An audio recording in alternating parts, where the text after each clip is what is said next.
وَيَوْمَ اور جس دن تقوم الساعة قائم ہوگی قیامت، یقسم المجرمون قسمیں کھائیں گے مجرم۔ یہاں پر الساعة کا لفظی معنی ایک گھڑی ہے، لیکن مراد قیامت ہے۔ قیامت کو ساعہ کیوں کہا گیا؟ اس کی پہلی وجہ یہ ہے کہ وہ ایک لمحے میں وقوع پذیر ہو جائے گی، یا اس کو ساعہ اس لیے کہا گیا کہ یہ گھڑی دنیا کی آخری گھڑی ہوگی، آخری لمحہ ہوگا، اس کے بعد دنیا ختم ہو جائے گی۔ اللہ سبحانہ تعالیٰ فرماتے ہیں وَيَوْمَ تَقُومُ السَّاعَةُ اور جس دن قائم ہوگی قیامت، یقسم قسمیں کھائیں گے، المجرمون مجرم۔ قسمیں زیادہ تر جھوٹے لوگ کھاتے ہیں، بعض دفعہ جان چھڑانے کے لیے، بعض دفعہ بری ذمہ ہونے کے لیے، بعض دفعہ جھوٹ بولنے کے لیے، اپنی بات کو سچا ثابت کرنے کے لیے۔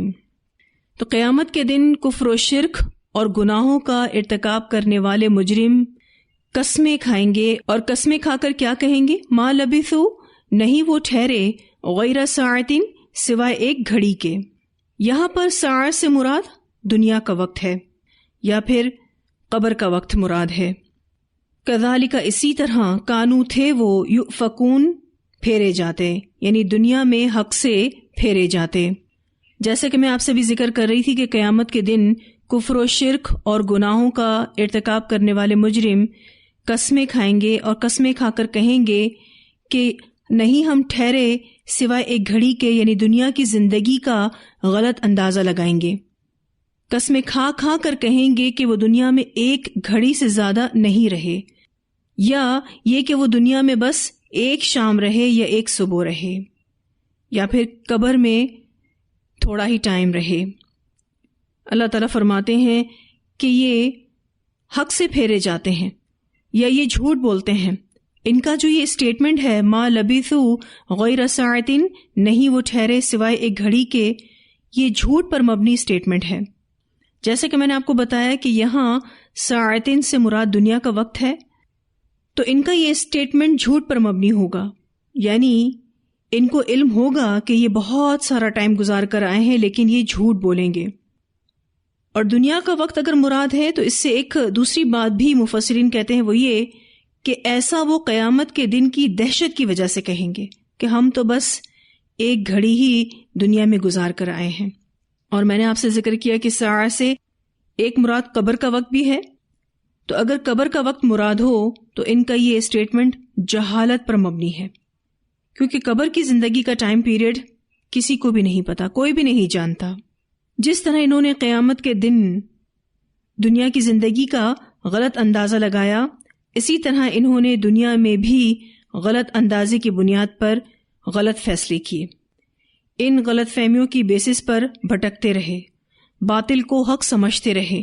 اسی لیے آپ دیکھیے کہ کنکلوژن کے طور پر اللہ تعالیٰ کیا فرماتے ہیں، کذالک کانوا یؤفکون، اسی طرح تھے وہ پھیرے جاتے، یعنی دنیا میں حق سے، یہ باطل کو حق سمجھتے رہے۔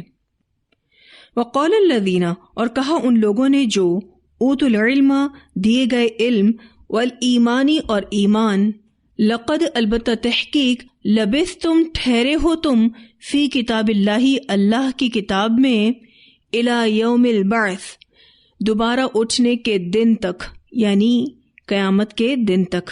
جو اہل ایمان علماء ہیں دنیا میں قیامت کے انکاری لوگوں کو اللہ کی طرف بلائیں گے، ایمان کی طرف بلائیں گے، عمل صالح کی طرف بلائیں گے، اور وہ یہ کوشش کرتے رہیں گے کہ یہ لوگ آخرت پر ایمان لے آئیں۔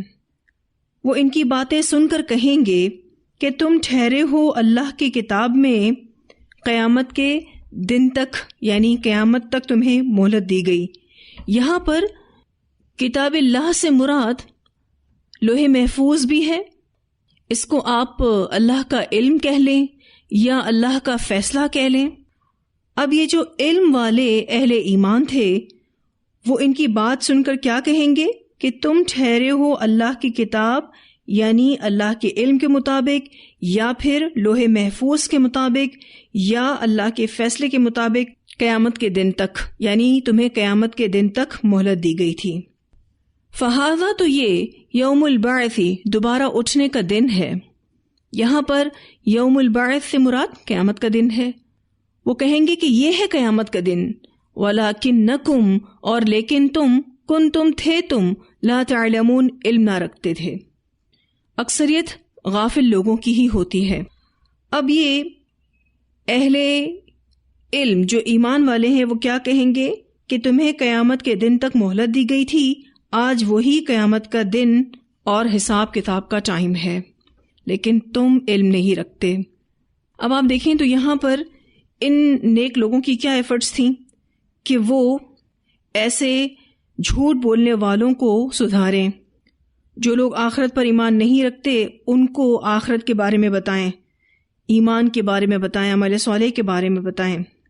اور جیسے ہی وہ کل قیامت کے دن کہیں گے ما لبثوا غیر ساعۃ، تو وہ ان کو کیا جواب دیں گے کہ تم اللہ کی کتاب کے مطابق قیامت کے دن تک مہلت دیے گئے تھے، آج وہی قیامت کا دن آ گیا، وہی حساب کتاب کا ٹائم آ گیا.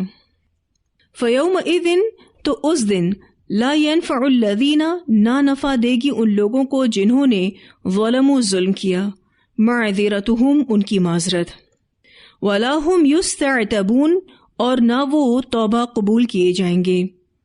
یہ دن ایسا ہوگا کہ جو فائدہ نہیں دے گا. کن کو؟ ظالموں کو. کس چیز کا فائدہ نہیں دے گا؟ ان کی معذرت کا.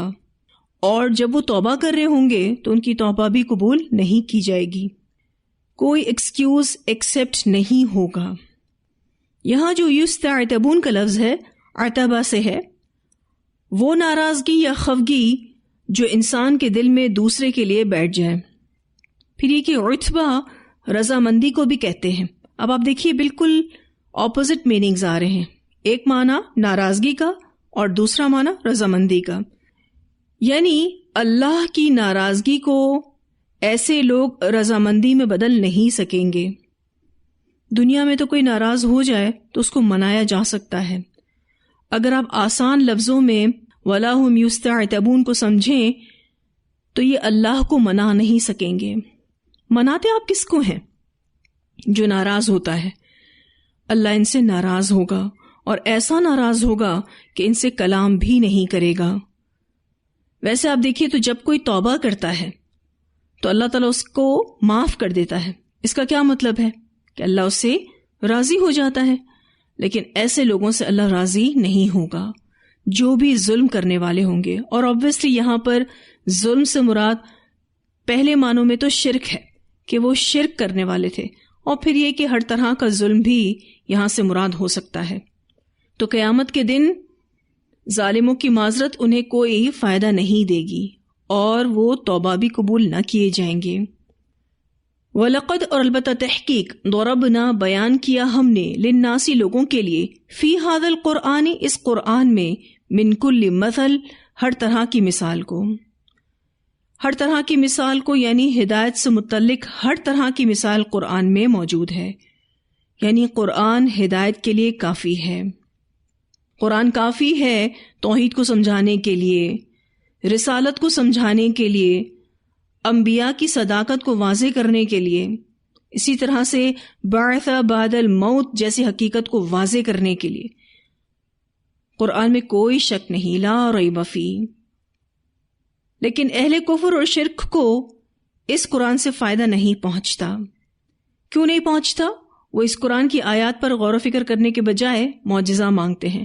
اللہ تعالیٰ فرماتے ہیں وَلَئِن جِئْتَهُمْ اور البتہ اگر آپ لائیں ان کے پاس بِآیَةٍ کوئی نشانی، مراد معجزہ ہے، لَيَقُولَنَّ البتہ ضرور کہیں گے الَّذِينَ كَفَرُوا وہ لوگ جنہوں نے کفر کیا، ان انتم نہیں تم الا مبطلون مگر باطل پرست.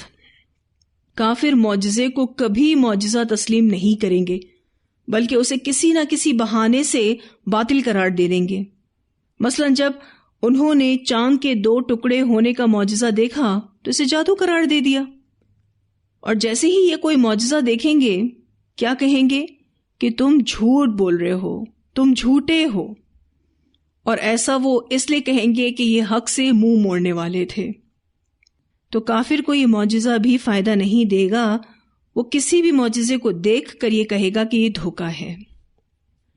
کذالک اسی طرح یطبع اللہ مہر لگا دیتا ہے اللہ علی قلوب الذین ان لوگوں کے دلوں پر جو لا یعلمون علم نہیں رکھتے. اللہ تعالیٰ پھر ایسے لوگوں کے دلوں پر مہر لگا دیتا ہے جو علم نہیں رکھتے. آج بھی لوگ ماننا نہیں چاہتے.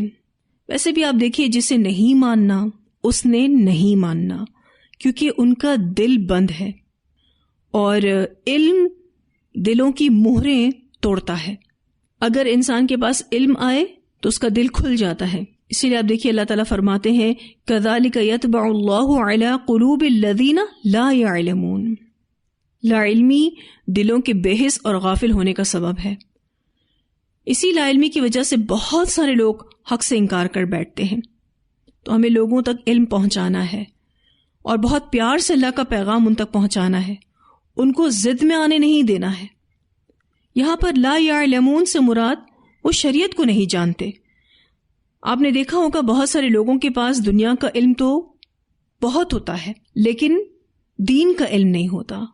تو کیا پتہ چلتا ہے کہ دنیا کے علم سے زیادہ امپورٹنٹ دین کا علم ہے. اگر کسی کے پاس دنیا کا علم نہیں ہے تو اللہ تعالیٰ اسے لا یعلمون نہیں کہتے، لیکن اگر کسی کے پاس دین کا علم نہیں ہے تو اللہ اسے لا یعلمون کہتے ہیں، جاہل کہتے ہیں. تو ایسے لوگوں پر جن کے دلوں کو بند کر دیا گیا ہے، نصیحت کی باتیں اثر نہیں کرتی. نصیحت کی باتیں انہی لوگوں پر اثر کرتی ہیں جو کچھ جانتے ہیں، سمجھتے ہیں. لیکن جو لوگ سرکش ہوتے ہیں ان کی سمجھ میں نہیں آتا، ان کے دلوں میں سمجھنے کی صلاحیت ہی نہیں رہتی، وہ حق کو پہچان نہیں سکتے. ترمذی کی روایت میں آتا ہے کہ توبہ کے بغیر مسلسل گناہ کی وجہ سے دل کالا ہو جاتا ہے اور مکمل طور پر کالا ہو جاتا ہے. جیسے اگر ایک شخص غلطی کرتا ہے لیکن وہ توبہ نہ کرے تو ایک سیاہ نقطہ اس کے دل پر لگتا ہے. پھر اسی طرح سے دوبارہ وہ گناہ کرتا ہے لیکن توبہ نہیں کرتا تو ایک اور سیاہ نقطہ لگ جاتا ہے، اور اسی طرح سے دل پورا کا پورا سیاہ ہو جاتا ہے. تو گناہوں کی بڑی ہی نحوست ہوتی ہے. ویسے بھی آپ دیکھیے کہ جو لوگ بہت زیادہ گناہوں میں پڑے ہوتے ہیں، جہاں ان کا دل سیاہ ہو جاتا ہے وہاں ان کے چہروں سے نور بھی چلا جاتا ہے. قرآن پڑھنے سے چہرہ پر نور ہوتا ہے، لیکن جو قرآن کو چھوڑ دے، اس میں بتائے گئے نصیحتوں کو کان نہ دھرے، تو پھر ایسے لوگوں کے دل بھی سیاہ ہو جاتے ہیں اور چہرے بھی بے نور ہو جاتے ہیں. ان کی زندگی میں کوئی رہنمائی نہیں ہوتی، ان کے دلوں کو مہر لگا دی جاتی ہے. اب آپ دیکھیے یہاں پر اللہ تعالیٰ کہتے ہیں کہ جو علم نہیں رکھتے ہم ان کے دلوں کو سیل کر دیتے ہیں. تو کیا یہ ان پر ظلم نہیں ہے؟ تو بالکل ظلم نہیں ہے. کیوں؟ کیونکہ اللہ تعالیٰ جب یہاں کہتے ہیں لا یعلمون تو وہ یہ بتانا چاہتے ہیں کہ وہ سیکھنا بھی نہیں چاہتے، وہ علم حاصل کرنا بھی نہیں چاہتے. پھر اللہ سبحانہ تعالیٰ فرماتے ہیں فاصبر، پس آپ صبر کیجئے. یعنی رسول اللہ صلی اللہ علیہ وسلم کو صبر کی تلقین کی جا رہی ہے، اور آپ صلی اللہ علیہ وسلم کے ذریعے obviously ہم سب کو بھی صبر کی تلقین کی جا رہی ہے. ہم سب کو بھی یہ کہا جا رہا ہے کہ صبر کریں. ان وعد اللہ، بے شک اللہ کا وعدہ حق سچا ہے. صبر کریں، استقامت اختیار کریں اور اس بات پر یقین رکھیں کہ اللہ کا وعدہ سچا ہے. اور اللہ کا وعدہ اس سورت کی آیت نمبر 47 میں گزر چکا ہے. وہ ہے وَكَانَ حَقًّا عَلَيْنَا نَصْرُ الْمُؤْمِنِينَ، کہ ہے اللہ کے ذمے مومنین کی مدد کرنا. تو آپ کفار کی ایذاؤں پر صبر کیجئے، خود بھی صبر کیجئے اور مسلمانوں کو بھی صبر و برداشت کی تلقین کیجئے. اللہ کا وعدہ اپنے وقت پر پورا ہو کر رہے گا.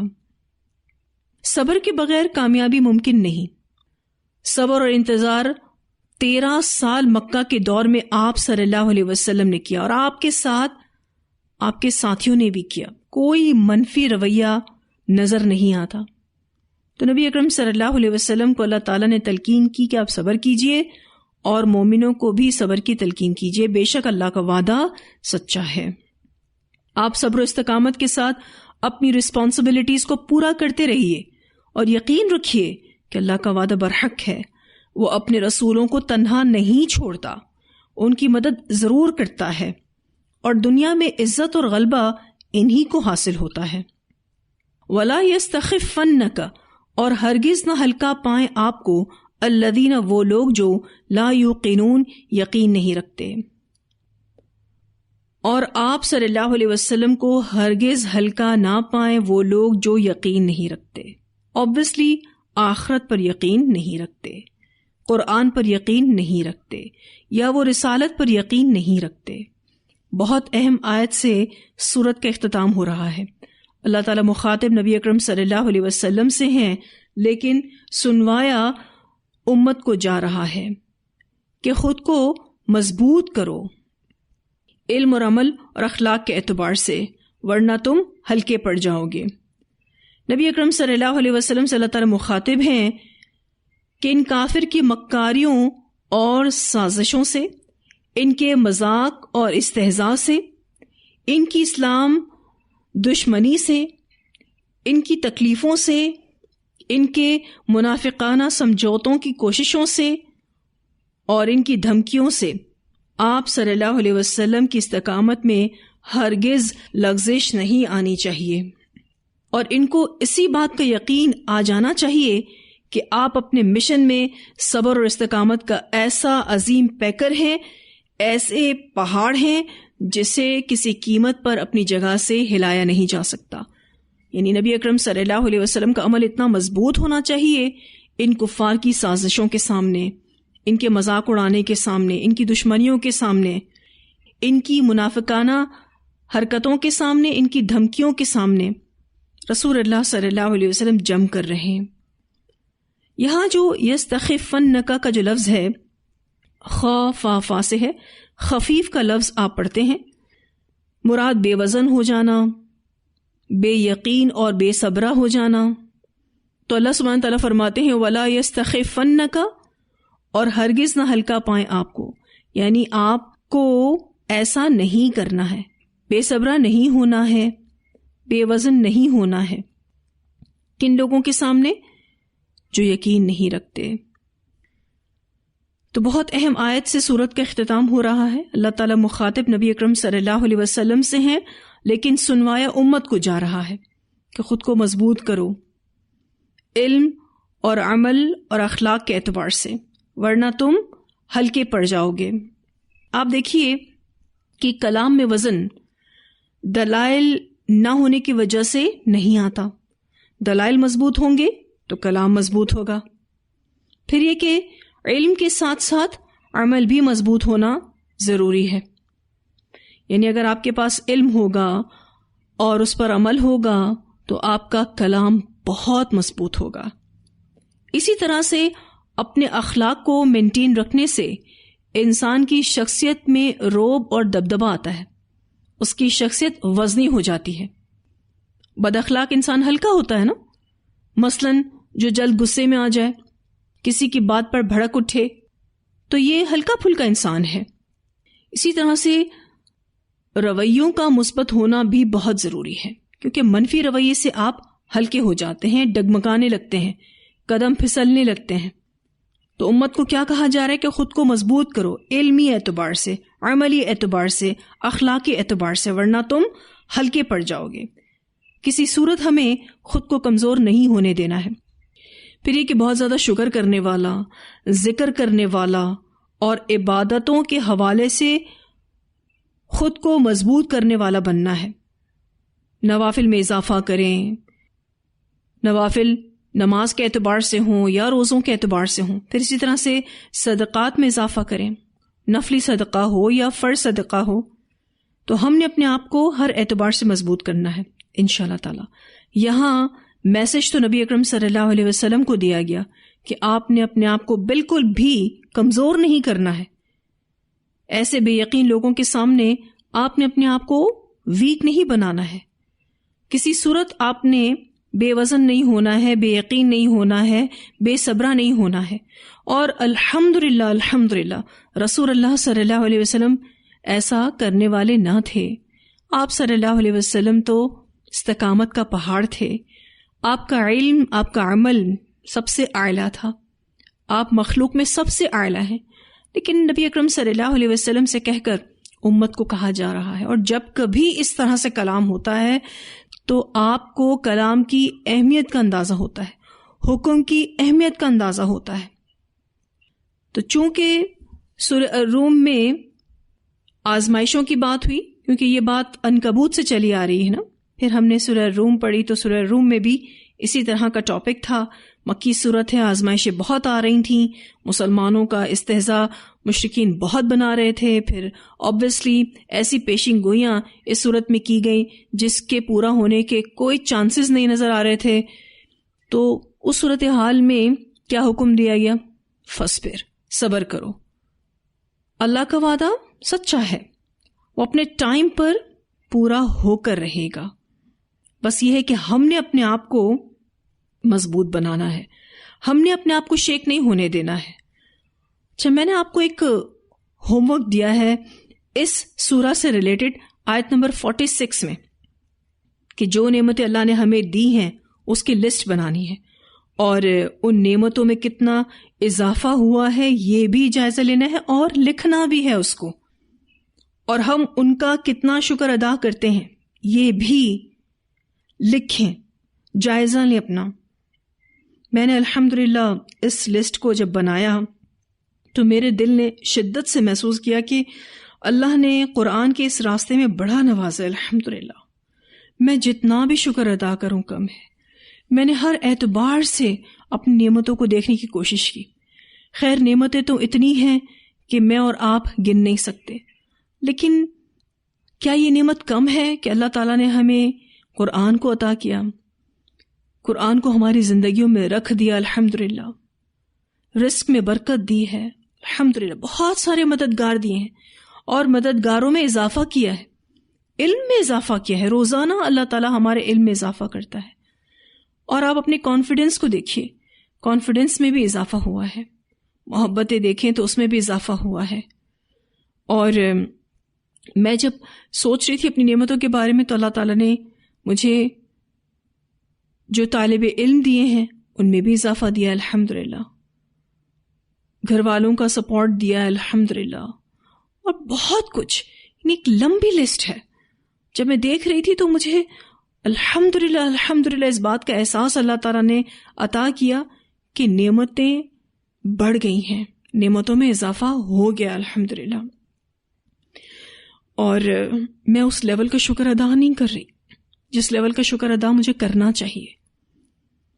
تو اگر میں چاہتی ہوں کہ میں نان مسلمز کے سامنے یا جو عمل نہیں کرتے ان کے سامنے مضبوط رہوں، تو میں نے اپنے علم کو بڑھانا ہے، اپنے عمل کو اس کے مطابق کرنا ہے، اپنے اخلاق کو مینٹین کرنا ہے، اور پھر یہ کہ شکر، ذکر اور اسی طرح سے عبادتوں کے حوالے سے بھی خود کو مضبوط کرنا ہے، تاکہ میں ان کے سامنے ویک نہ پڑ جاؤں، کمزور نہ پڑ جاؤں.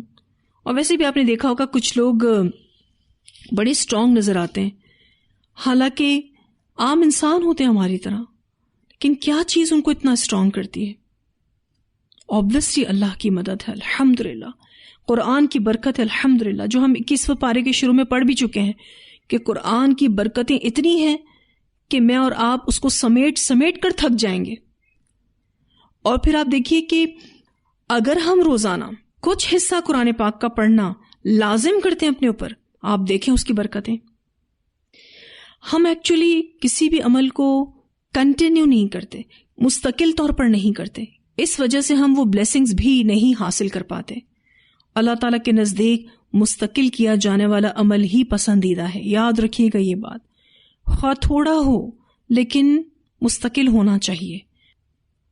اللہ تعالیٰ ہم سب کو بہترین عمل کرنے کی توفیق عطا فرمائے. الحمدللہ اللہ تعالیٰ نے ہمیں یہ توفیق دی کہ سورہ الروم مکمل ہوئی. اتنی آیات کی تلاوت سنتے ہیں.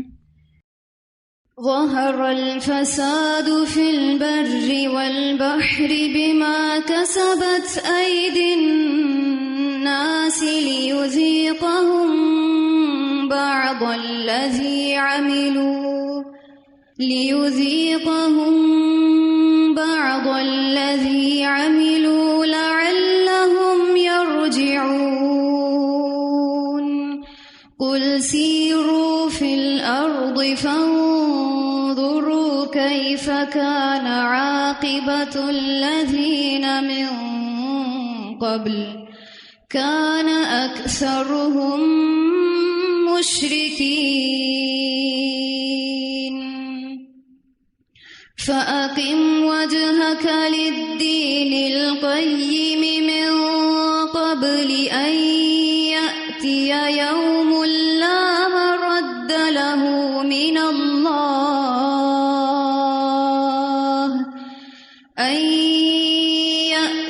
يوم لا مرد له من الله يومئذ يصدعون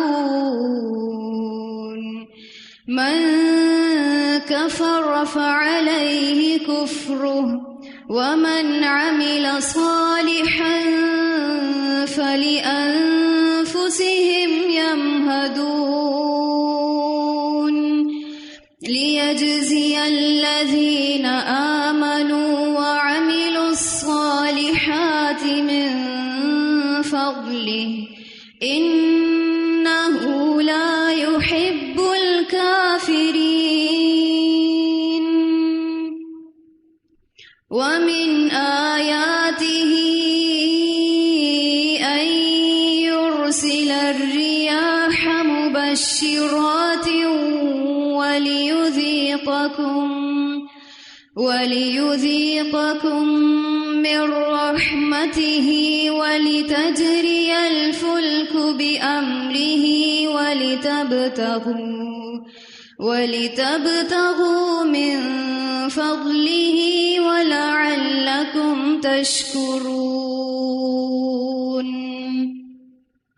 وَلَقَدْ أَرْسَلْنَا مِن قَبْلِكَ رُسُلًا إِلَىٰ قَوْمِهِمْ فَجَاءُوهُم بِالْبَيِّنَاتِ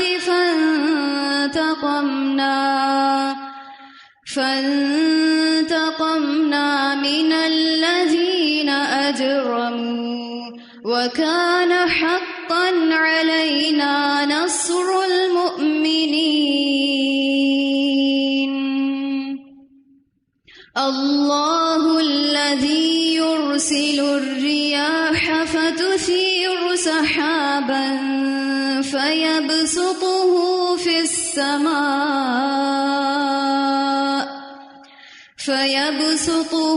في السماء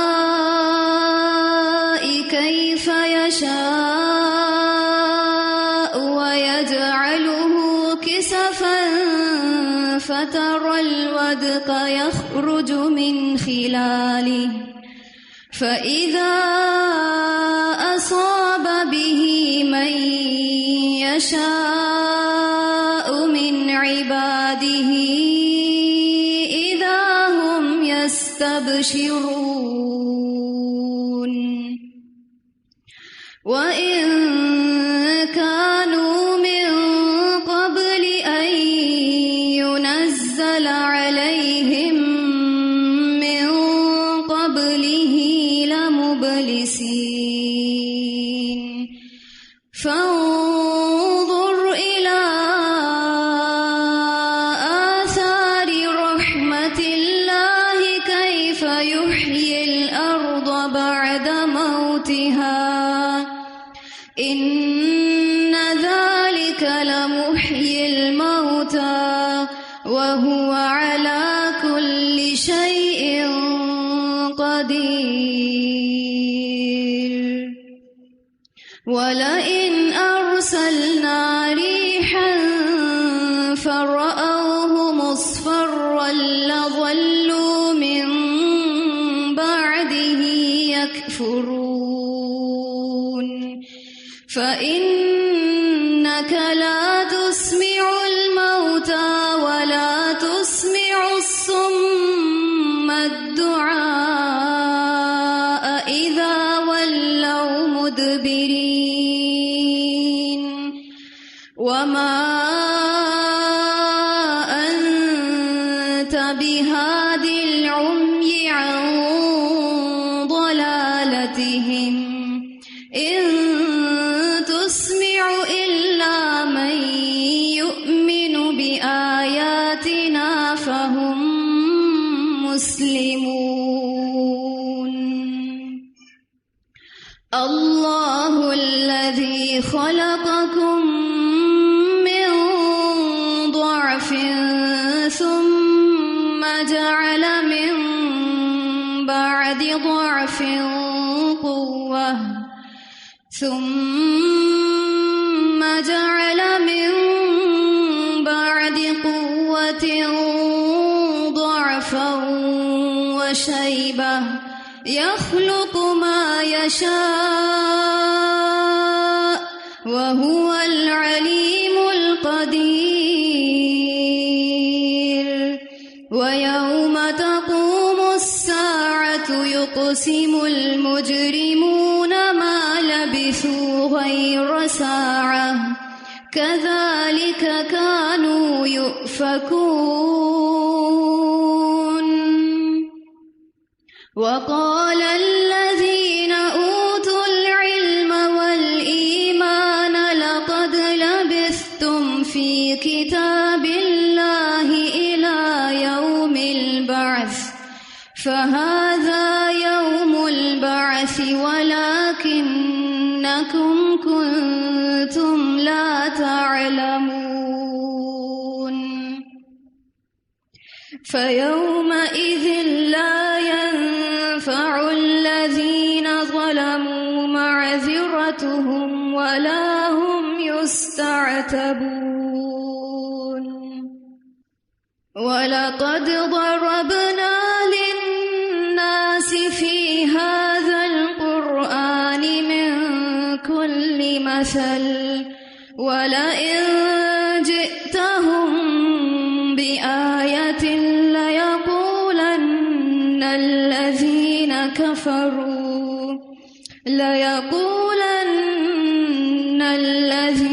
كفروا إن أنتم إلا مبطلون كذلك يطبع الله على قلوب الذين لا يعلمون فاصبر إن وعد الله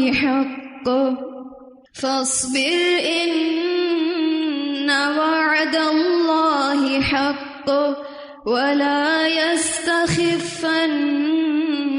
الذين لا يوقنون. یہ جو لاسٹ آیت ابھی ہم نے پڑھی اس میں اللہ تعالیٰ فرماتے ہیں کہ آپ صبر کیجئے، بے شک اللہ کا وعدہ سچا ہے. آپ مجھے صرف اتنا بتائیے کہ ہم میں سے کتنے لوگ ایسے ہیں جن کو اس آیت پر پورا ایمان ہے. ہماری زندگی میں بہت سارے ایسے مرحلے آتے ہیں جب ہمارا یہ یقین شیک ہو رہا ہوتا ہے، کوئی چیز ہو نہیں پا رہی ہوتی، کوئی کام نہیں ہو پا رہا ہوتا، ہماری مرضی کے مطابق کوئی فیصلہ نہیں ہو پا رہا ہوتا، تو اس وقت ہمارا کانفیڈنس کیسا ہوتا ہے؟ اس آیت پر ہماری یقین کیسا ہوتا ہے؟ کیا ہم واقعی صبر کرتے ہیں اور ہم واقعی اپنے آپ کو ہلکا ہونے سے بچاتے ہیں؟ کیونکہ عمومی طور پر ایسا ہوتا ہے کہ اللہ تعالیٰ ہمیں کسی نہ کسی سچویشن میں ڈالتے ہیں اور ہمیں چیک کرتے ہیں کہ یہ جو انہوں نے پڑھا ہے قرآن کہ اللہ تعالیٰ کا وعدہ سچا ہے اور وہ اپنے ٹائم پر پورا بھی ہوگا، ان کو کتنا یقین ہے. تو اس یقین کو بارہا چیک کیا جائے گا زندگی کے مختلف مرحلوں میں، مختلف معاملوں میں. ان وعدوں کو اللہ پورا کرے گا جو وعدہ اللہ تعالیٰ کرتا ہے کہ اللہ مومنین کے ساتھ ہے، اللہ ان کے سپورٹ پر ہے. لیکن میں اور آپ کتنا اس پر یقین رکھتے ہیں اور کتنا اپنے آپ کو مضبوط رکھتے ہیں تاکہ کوئی ہماری ہنسی نہ بنائے. کیونکہ دیکھیے نا کہ جب ہم اپنا آپ ہلکا کر دیتے ہیں تو لوگوں کو موقع ملتا ہے ہم پر کامنٹس کرنے کا کہ اچھا یہ ہے قرآن پڑھنے والے، یہ تو تھوڑی سی مشکل میں گھبرا گئے، انہوں نے تو بڑے بڑے درس لیے صبر کرنے کے، بڑے بڑے درس لیے اخلاق کے، لیکن ان کا اپنا اخلاق کیا ہے؟ جب کبھی بھی ہم بد اخلاقی کریں گے، جب کبھی بھی ہم بے صبراپن دکھائیں گے، جب کبھی بھی ہماری یقین میں کمزوری آئے گی تو لوگوں کو بولنے کا موقع ملے گا. تو اپنے آپ کو بہت زیادہ اسٹرانگ رکھنا ہے.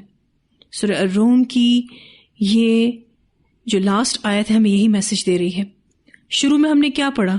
اللہ تعالیٰ نے مسلمانوں کو یہ پیشن گوئی دی کہ روم جو ہے وہ غلبہ پائے گا ایران پر، ٹھیک ہے نا. اب یہ تو ایک پیشن گوئی تھی جس کے پورا ہونے کے کوئی چانسز نظر نہیں آ رہے تھے، لیکن حضرت ابوبکر صدیق کا یقین آپ کو بتایا گیا کہ ان کو اتنا یقین تھا کہ قرآن پاک میں اگر یہ بات آئی ہے تو یہ ہو کر رہے گی، اور انہوں نے اس بات پر شرط لگا لی مشرکین مکہ سے کہ میں شرط لگاتا ہوں کہ ایسا ہی ہوگا، اور دیکھیں وہ شرط جیت گئے. کہنے کا مطلب یہ ہے کہ اللہ کے کہے ہوئے پر ہمیں کتنا یقین ہے.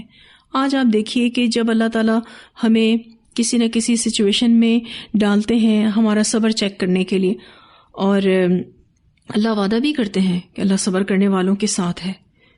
اب یہ تو ہم پر ہے نا کہ ہم اس سچویشن میں کتنا صبر کرتے ہیں فار دا سیک آف اللہ سبحانہ تعالیٰ، اللہ کو راضی کرنے کے لیے، کیونکہ اللہ کو راضی کرنے کے لیے اس دنیا میں عمل کرنا ہوگا، ورنہ پھر ہوگا یہ کہ قیامت کا دن ایسا ہوگا کہ ہماری کوئی بھی ایکسکیوز اللہ ایکسیپٹ نہیں کرے گا اور ہم اللہ کو راضی نہیں کر پائیں گے. اللہ کو راضی کرنا ہے تو اس دنیا میں ہی کرنا پڑے گا، ٹھیک ہے. یہی وہ جگہ ہے، یعنی یہ دنیا ہی وہ جگہ ہے جہاں ہمیں اللہ کو راضی کرنا ہے، اور اللہ کو راضی کرنے کا بہت اچھا طریقہ اس کی رضا میں راضی رہنا ہے اور اللہ کے وعدوں پر یقین رکھنا ہے انشاءاللہ تعالی. تو یہاں الحمدللہ ہمارا یہ لیسن مکمل ہوا، سورت بھی مکمل ہوئی. تو واضح ہے ساری آیات. چلے الحمدللہ. وآخر دعوانا الحمدللہ رب العالمین. سبحانک اللہم وبحمدک نشہد ان لا الہ الا انت نستغفرک ونتوب الیک.